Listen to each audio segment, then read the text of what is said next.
Out of Nazareth. Okochi in Georgia had a boom, and J. Pinkney Bloom came out of it with a wad. Okochi came out of it with a $500,000 debt, a 2.5% city property tax, and a city council that showed a propensity for travel in the back streets of the town. These things came about through a fatal resemblance of the river Colusa to the Hudson, as set forth and expounded by a northern tourist. Okochi felt that New York should not be allowed to consider itself the only alligator in the swamp, so to speak. And then that harmless but persistent individual so numerous in the South, the man who is always clamoring for more cotton mills, and is ready to take $1's worth of stock, provided he can borrow the dollar, that man added his deadly work to the tourist's innocent praise, and Okochi fell. The Colusa River winds through a range of small mountains, passes Okochi, and then blends its waters trippingly, as fall the mellifluous Indian syllables, with the Chattahoochee.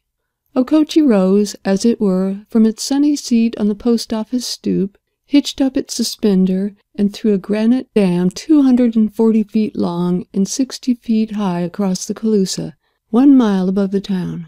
Thereupon a dimpling, sparkling lake backed up 20 miles among the little mountains. Thus, in the great game of municipal rivalry did Okochi match that famous drawing card, the Hudson. It was conceded that nowhere could the Palisades be judged superior in the way of scenery and grandeur. Following the picture card was played the ace of commercial importance. 14,000 horsepower would this dam furnish. Cotton mills, factories, and manufacturing plants would rise up as the green corn after a shower. The spindle and the flywheel and turbine would sing the shrewd glory of Okochi. Along the picturesque heights above the lake would rise in beauty the costly villas and the splendid summer residences of capital. The naphtha launch of the millionaire would spit among the romantic coves. The verdured hills would take formal shapes of terrace, lawn, and park. Money would be spent like water in Okochi, and water would be turned into money. The fate of the good town is quickly told. Capital decided not to invest. Of all the great things promised, the scenery alone came to fulfillment.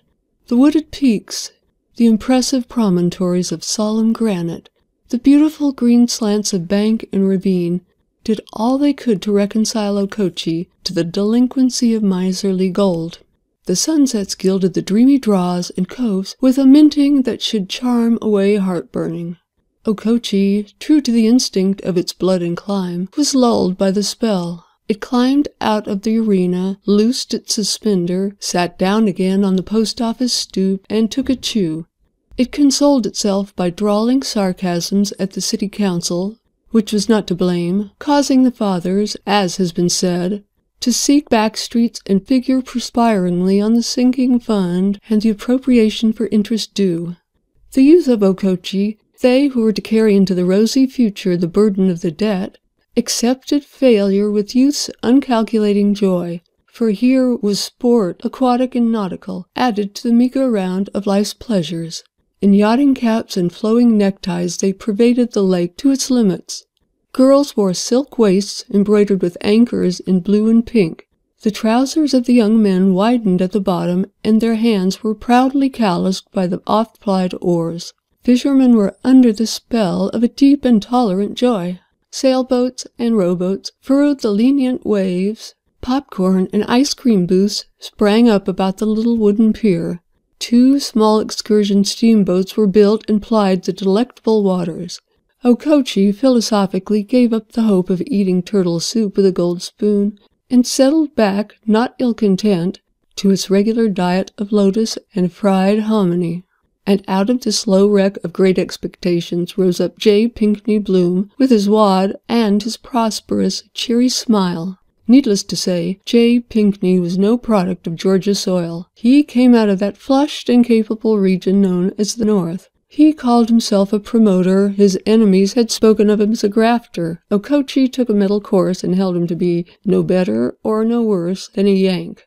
Far up the lake, 18 miles above the town, the eye of this cheerful camp follower of Boone's had spied out a graft. He purchased there a precipitous tract of 500 acres at 45 cents per acre, and this he laid out and subdivided as the city of Skyland. the Queen City of the Switzerland of the South. Streets and avenues were surveyed, parks designed, corners of central squares reserved for the proposed opera house, Board of Trade, Lyceum, Market, public schools, and Exposition Hall. The price of lots ranged from $5 to $500. Positively, no lot would be priced higher than $500. While the boom was growing in Okochi, J. Pinkney circulars, maps, and prospectuses were flying through the mails to every part of the country. Investors sent in their money by post, and the Skyland Real Estate Company, J. Pinkney Bloom, returned to each a deed, duly placed on record, to the best lot at the price on hand that day. All this time the catamount screeched upon the reserved lot of the Skyland Board of Trade. The opossum swung by his tail over the site of the Exposition Hall, and the owl hooted a melancholy recitative to his audience of young squirrels in Opera House Square. Later, when the money was coming in fast, J. Pinkney caused to be erected in the coming city a half-dozen cheap box houses and persuaded a contingent of indigent natives to occupy them, thereby assuming the role of population in subsequent prospectuses, which became, accordingly, more seductive and remunerative. So when the dream faded and Okochi dropped back to digging bait and nursing its 2.5% tax, J. Pinkney Bloom, unloving of checks and drafts and the cold interrogatories of bankers, strapped about his 52-inch waist a soft leather belt containing $8,000 in big bills, and said that all was very good. One last trip he was making to Skyland before departing to other salad fields. Skyland was a regular post office, and the steamboat Dixie Belle, under contract, delivered the mailbag, generally empty, twice a week. There was a little business there to be settled. The postmaster was to be paid off for his light but lonely services, and the inhabitants had to be furnished with another month's homely rations as per agreement. And then Skyland would know J. Pinkney Bloom no more. The owners of these precipitous, barren, useless lots might come and view the scene of their invested credulity, or they might leave them to their fit tenants, the wild hog and the browsing deer. The work of the Skyland Real Estate Company was finished. The little steamboat Dixie Belle was about to shove off on her regular up-the-lake trip when a rickety hired carriage rattled up to the pier, and a tall, elderly gentleman in black stepped out, signaling courteously but vivaciously for the boat to wait. Time was of the least importance in the schedule of the Dixie Belle. Captain McFarland gave the order, and the boat received its ultimate 2 passengers, for upon the arm of the tall, elderly gentleman, as he crossed the gangway, was a little elderly lady with a gray curl depending quaintly forward of her left ear. Captain McFarland was at the wheel, therefore it seemed to J. Pinkney Bloom, who was the only other passenger, that it should be his to play the part of host to the boat's new guests, who were doubtless on a scenery-viewing expedition. He stepped forward with that translucent, child-candid smile upon his fresh pink countenance, with that air of unaffected sincerity that was redeemed from bluffness only by its exquisite calculation, with that promptitude and masterly decision of manner that so well suited his calling. With all his stock in trade well to the front, he stepped forward to receive Colonel and Mrs. Peyton Blaylock. With the grace of Grand Marshal or a wedding usher, he escorted the 2 passengers to a side of the upper deck from which the scenery was supposed to present itself to the observer in increased quantity and quality. There, in comfortable steamer chairs, they sat and began to piece together the random lines that were to form an intelligent paragraph in the big history of little events. "Our home, sir," said Colonel Blaylock, removing his wide-brimmed, rather shapeless black felt hat, "is in Holly Springs, Georgia. I'm very proud to make your acquaintance, Mr. Bloom. Mrs. Blaylock and myself have just arrived in Okochi this morning, sir, on business. Business of importance in connection with the recent rapid march of progress in this section of our state." The colonel smoothed back with a sweeping gesture his long, smooth locks, his dark eyes still fiery under the heavy black brows, seemed inappropriate to the face of a businessman. He looked rather to be an old courtier handed down from the reign of Charles, and reattired in a modern suit of fine but raveling and seam-worn broadcloth. "Yes, sir," said Mr. Bloom in his heartiest prospectus voice. "Things have been whizzing around Okochi. Biggest industrial revival in waking up to natural resources Georgia ever had. Did you happen to squeeze in on the ground floor in any of the gilt-edged grafts, Colonel?" "Well, sir," said the Colonel, hesitating in courteous doubt, "if I understand your question, I may say that I took the opportunity to make an investment that I believe will prove quite advantageous. Yes, sir, I believe it will result in both pecuniary profit and agreeable occupation." "Colonel Blaylock," said the little elderly lady, shaking her gray curl and smiling indulgent explanation at J. Pinkney Bloom, "is so devoted to business. He has such a talent for financiering and markets and investments and those kinds of things. I think myself extremely fortunate in having secured him for a partner on life's journey. I'm so unversed in these formidable but very useful branches of learning." Colonel Blaylock rose and made a bow that belonged with silk stockings and lace ruffles and velvet. "Practical affairs," he said, with a wave of his hand toward the promoter, "are, if I may use the comparison, the garden walks upon which we tread through life, viewing upon either side of us the flowers which brighten that journey. It is my pleasure to be able to lay out a walk or two. Mrs. Blaylock, sir, is one of those fortunate higher spirits whose mission it is to make the flowers grow. Perhaps, Mr. Bloom, you have perused the lines of Lorella, the Southern poetess. That is the name above which Mrs. Blaylock has contributed to the press of the South for many years." "Unfortunately," said Mr. Bloom, with a sense of loss clearly written upon his frank face, "I'm like the Colonel, in the walk-making business myself, and I haven't had time to even take a sniff at the flowers. Poetry is a line I never dealt in. It must be nice, though, quite nice." "It is the region," smiled Mrs. Blaylock, "in which my soul dwells. My shawl, Peyton, if you please. The breeze comes a little chilly from yon verdured hills." The Colonel drew from the tail pocket of his coat a small shawl of knitted silk and laid it solicitously about the shoulders of the lady. Mrs. Blaylock sighed contentedly and turned her expressive eyes, still as clear and unworldly as a child's, upon the steep slopes that were slowly slipping past. Very fair and stately they looked in the clear morning air. They seemed to speak in familiar terms to the responsive spirit of Lorella. "My native hills," she murmured, dreamily. "See how the foliage drinks the sunlight from the hollows and dells." "Mrs. Blaylock's maiden days," said the Colonel, interpreting her mood to J. Pinkney Bloom, "were spent among the mountains of northern Georgia. Mountain air and mountain scenery recall to her those days. Holly Springs, where we have lived for 20 years, is low and flat. I fear she may have suffered in health and spirits by so long a residence there. That is one important reason for the change we are making. My dear, can you not recall those lines you wrote, entitled, I think, 'The Georgia Hills'? The poem that was so extensively copied by the Southern press and praised so highly by the Atlantic critics?"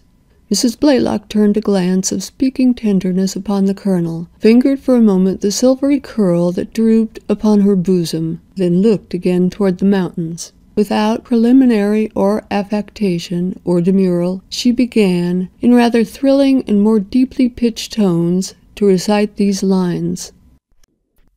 "The Georgia hills, the Georgia hills, O heart, why dost thou pine? Are not these sheltered lowlands fair, with mead and bloom and vine? Ah, as the slow-paced river here broods on its natal rills, my spirit drifts, in longing sweet, back to the Georgia hills. And through the close-drawn curtain night I steal on sleep's slow wings, back to my heart's ease, slopes of pine, where end my wanderings. O heaven seems nearer from their tops, and farther earthly ills, even in dreams if I may but dream of my Georgia hills. The grass upon their orchard sides is a fine couch to me. The common note of each small bird passes all minstrelsy.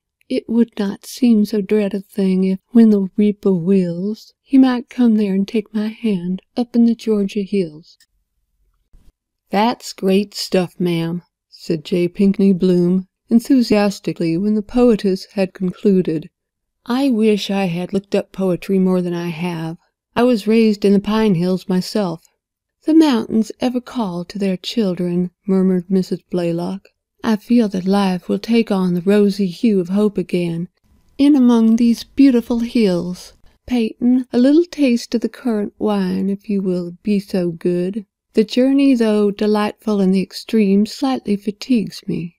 Colonel Blaylock again visited the depths of his prolific coat and produced a tightly corked, rough black bottle. Mr. Bloom was on his feet in an instant. "Let me bring a glass, ma'am. You come along, Colonel. There's a little table we can bring, too. Maybe we can scare up some fruit or a cup of tea on board. I'll ask Mac." Mrs. Blaylock reclined at ease. Few royal ladies have held their royal prerogative with the serene grace of the petted Southern woman. The Colonel, with an air as gallant and assiduous as in the days of his courtship, and J. Pinkney Bloom, with a ponderous agility half professional and half directed by some resurrected, unnamed, long-forgotten sentiment, formed a diversified but attentive court. The currant wine homemade from Holly Springs fruit, went round, and then J. Pinkney began to hear something of Holly Springs life. It seemed, from the conversation of the Blaylocks, that the Springs was decadent. A third of the population had moved away. Business, and the Colonel was an authority on business, had dwindled to nothing. After carefully studying the field of opportunities open to capital, he had sold his little property there for $800, and invested in one of the enterprises opened up by the book in Okochi. "Might I inquire, sir," said Mr. Bloom, "in what particular line of business you inserted your coin? I know that town as well as I know the regulations for illegal use of the mails. I might give you a hunch as to whether you can make the game go or not." J. Pinkney somehow had a kindly feeling toward these unsophisticated representatives of bygone days.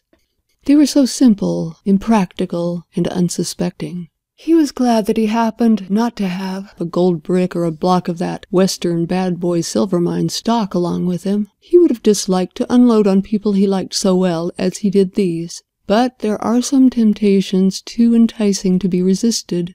"No, sir," said Colonel Blaylock, pausing to arrange the Queen's wrap. "I did not invest in Okochi. I have made an exhaustive study of business conditions, and I regard the old settled towns as unfavorable fields in which to place my capital that is limited in amount. Some months ago, through the kindness of a friend, there came into my hands a map and a description of this new town of Skyland that has been built upon the lake. The description was so pleasing, the future of the town set forth in such convincing arguments, and its increasing prosperity portrayed in such an attractive style that I decided to take advantage of the opportunity it offered. I carefully selected a lot in the center of the business district, although its price was the highest in the schedule, $500, and made the purchase at once." "Are you the man? Did you pay $500 for a lot in Skyland?" asked J. Pinkney Bloom. "I did, sir," answered the Colonel, with the air of a modest millionaire explaining his success. "A lot most excellently situated on the same square with the Opera House, and only 2 squares from the Board of Trade. I consider the purchase a most fortuitous one. It is my intention to erect a small building upon it at once, and open a modest book and stationery store. During the past years I have met with many pecuniary reverses, and I now find it necessary to engage in some commercial occupation that will furnish me with a livelihood.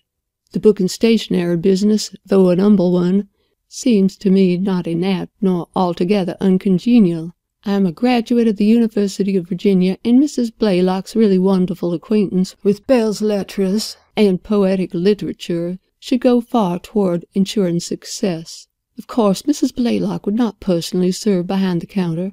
With the nearly $300 I have remaining, I can manage the building of a house by giving a lien on the lot. I have an old friend in Atlanta who is a partner in a large bookstore, and he has agreed to furnish me with a stock of goods on credit, on extremely easy terms. I am pleased to hope, sir, that Mrs. Blaylock's health and happiness will be increased by the change of locality. Already I fancy I can perceive the return of those roses that were once the hope and despair of Georgia Cavaliers." Again followed that wonderful bow as the colonel lightly touched the pale cheek of the poetess. Mrs. Blaylock, blushing like a girl, shook her curl and gave the colonel an arch, reproving tap. "Secret of eternal youth, where art thou? Every second the answer comes. Here, here, here. Listen to thine own heartbeats, O weary seeker after external miracles." "Those years," said Mrs. Blaylock, "in Holly Springs were long, long, long. But now is the promised land in sight, Skyland, a lovely name." "Doubtless," said the colonel, "we shall be able to secure comfortable accommodations at some modest hotel at reasonable rates. Our trunks are in Okochi, to be forwarded when we shall have made permanent arrangements." J. Pinkney Bloom excused himself, went forward, and stood by the captain at the wheel. "Mac," said he, "do you remember my telling you once that I sold one of those $500 lots in Skyland?" "Seems I do," grinned Captain McFarland. "I'm not a coward as a general rule," went on the promoter, "but I've always said that if I ever met the sucker that bought that lot, I'd run like a turkey. Now you see that old babe in the woods over there? Well, he's the boy that drew the prize. That was the only $500 lot that went. The rest ranged from $10 to $200. His wife writes poetry. She's invented one about the high grounds in Georgia. That's way up in G. They're going to Skyland to open a bookstore."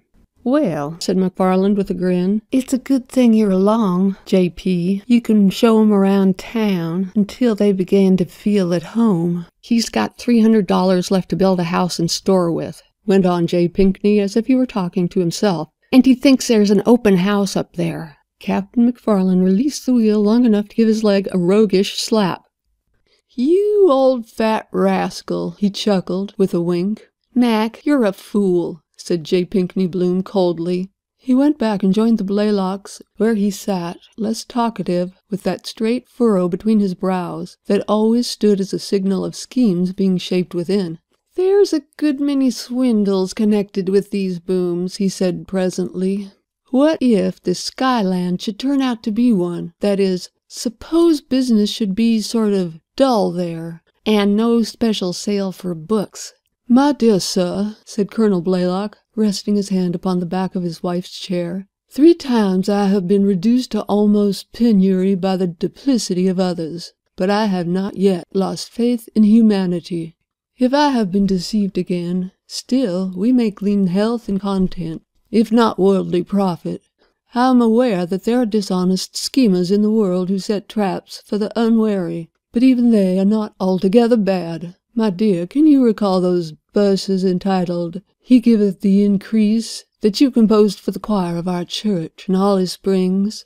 "That was 4 years ago," said Mrs. Blaylock.